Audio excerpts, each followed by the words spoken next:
What's going on, guys? I know it's been a minute since I've done some stuff with Clone Hero. I'm not too active as a player anymore. Those days are kind of behind me.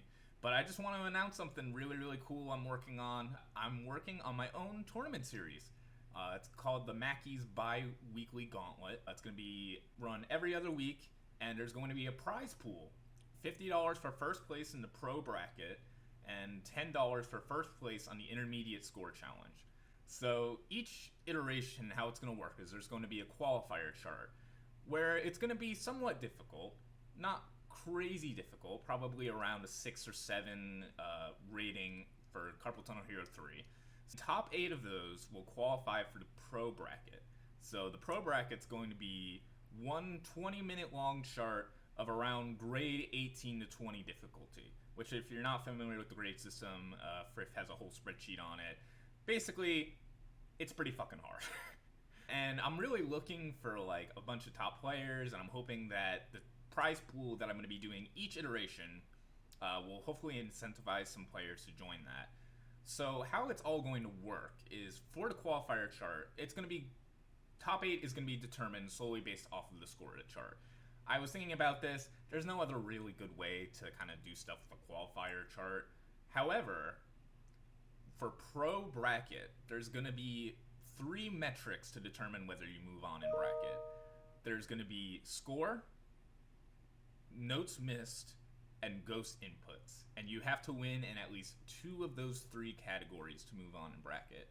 My kind of thought philosophy with this is I've known some top players have complained a bit in the past about, oh, like there's 15 charts for me to learn all the pass floor, and if I don't spend, X amount of hours just grinding out and memorizing the pass, like I won't be able to move on in bracket and I'll just lose.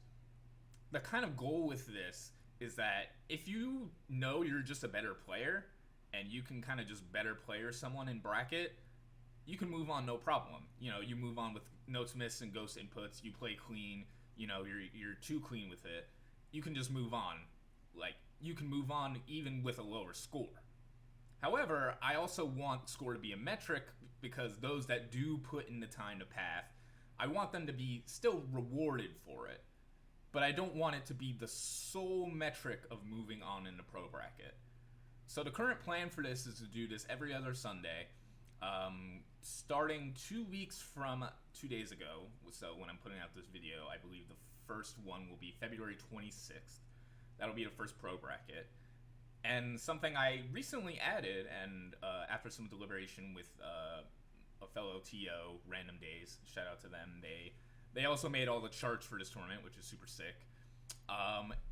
There will be an intermediate score challenge. So right when the pro bracket chart drops, there's going to be an intermediate chart, sort of like a score challenge, where the first place of that chart will win $10. And this is going to be every 2 weeks. So say you barely miss out on first place this iteration, you can come back in 2 weeks and have another shot at it. I'm doing this just for the love of the game, and I always want more tournaments. I've been involved in tournaments, and it's been some of the most fun I've had in this game. And I really want to see some high-level competition. So if you're really interested, check out the Discord down below and join. I'm also taking any feedback, any suggestions. I'm very open to criticism, and I'm very open. I just want to make this as cool as it can be. So if you're interested, check it out. And yeah, who knows? You might walk away with some bread. All right. Thank you for watching.